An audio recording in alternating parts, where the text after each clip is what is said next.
बहुत समय पहले की बात है। एक गांव में एक किसान रहता था। किसान के घर में उसकी पत्नी और 5 बेटियां रहती थी। किसान का एक भी पुत्र नहीं था। बेचारा किसान बहुत ही गरीब था और अपने घर को ठीक ठाक से चला लेता था। खेत में अनाज उपजा करके और आसपास में छोटी मोटी दुकानों में काम करके वह अपना घर का गुजारा किया करता था। किसान की बेटी 5 बहुत ही सुंदर थी और गुणवान भी थी। किसान की पत्नी को हमेशा यह चिंता रहता था कि हम सब इतने गरीब हैं, फिर हम अपनी 5 पुत्रियों की शादी कैसे करेंगे। किसान और उसकी पत्नी इस बात की चर्चा हमेशा अपने घर में किया करते थे। 5 बेटियों के बारे में सोचते सोचते दोनों का उम्र निकल रहा था और धीरे धीरे उनकी बेटियों का उम्र विवाह योग्य हो रहा था। जब भी 5 बहनें अपने घर में किसी भी कार्य में व्यस्त रहती थी तो उसके माता पिता चुपके से इन बातों की चर्चा करते थे कि उनकी बेटियों की शादी कैसे होगी। एक दिन जब किसान की सबसे बड़ी वाली बेटी कुछ काम कर रही थी तो उसने अपने माता और पिता की सारी बातें सुन ली, जिसमें उसके पिता कह रहे थे कि ना जाने मैंने ऐसा कौन सा पाप कर दिया है जो मुझे 5 बेटी भी हो गई और मुझे एक भी बेटा नहीं हुआ और ऊपर से मैं इतना गरीब हूँ। उसकी पत्नी बोली कि ऐसा नहीं कहते हैं, बेटियाँ तो लक्ष्मी होती है और बेटा भी हमारा नहीं है तो मुझे कोई दुख नहीं है। हमारी बेटियां बेटों से कम नहीं है। लेकिन किसान को यह बात समझ नहीं आती थी। उसकी बेटी को बहुत ही दुख हुआ कि मेरे पिताश्री हम लोगों के बारे में क्या बोल रहे हैं। इस तरह से वह वहाँ से चले गई और अपनी 4 बहन को यह सब बातें बताई। चारों बहुत ही दुखी हुई और 5 बहनों ने यह निर्णय लिया कि हम सब कुछ ऐसा करेंगे जिससे कि हमारे पिताश्री को हम पे गर्व होगा। इस तरह से 5 कह कर के अपने काम में लग गई।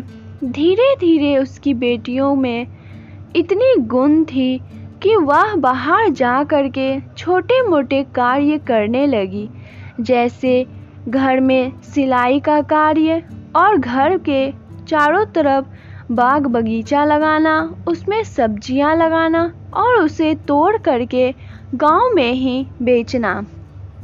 इस तरह से उनको महीना का घर खर्च आ जाता था। जब उसके पिताश्री को यह बात पता चला कि उनकी बेटियां कार्य करती है और अपने परिवार को, अपने घर को चलाने के लिए पैसा लाती है, तो उसके पिता के आंखों में आंसू आ गए और वह सोचने लगा कि मैं अपनी बेटियों के बारे में क्या सोच रहा था। इस तरह से उसके पिता अब अपनी बेटियों से कुछ नहीं कहते और वह खुशी से रहने लगे।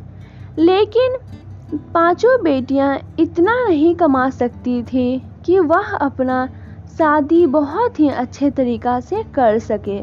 जब 5 बहनें एक दिन अपने घर की ओर आ रही थी तभी उसकी सहेली वहाँ दिखी। सहेली ने 5 को एक एक पुस्तक दिया। तब उन 5 ने पूछा कि ये तुम मुझे क्या दे रही हो। तब उसकी सहेली ने कहा, यह बृहस्पति व्रत का कथा का किताब है। मैं बृहस्पति व्रत कथा का आज उद्यापन की हूँ। मैं 9 व्रत की हूँ जिससे कि मुझे फल मिला है कि मेरा शादी तय हो गया है। आज मैं इसका अध्यापन की हूँ, तो इसलिए मैं तुम्हें पुस्तक बांट रही हूँ। उन 5 बहनों ने जब घर में आकर पुस्तक की कुछ पृष्ठ पढ़ी तो उनके मन में यह लालसा जगी कि क्यों ना हम भी बृहस्पति देव का व्रत करें। इस तरह से 5 बहनें 9 गुरुवार का अपने में वचन लेकर के उन 5 बहनों ने बृहस्पति व्रत कथा प्रारंभ किया। धीरे धीरे समय बीतता गया। 5 बहनें इसी तरह से बृहस्पति भगवान जी का व्रत करती थी और समाज में सेवा करके अपने घर की कुछ खर्चाएं उठाती थी।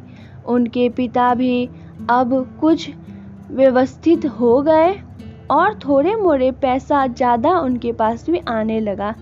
एक दिन जब 5 बहनें पूजा करके घर की ओर आ रही थी तो एक शहर के ही एक बहुत ही धनी व्यक्ति वहाँ से गुजर रहा था।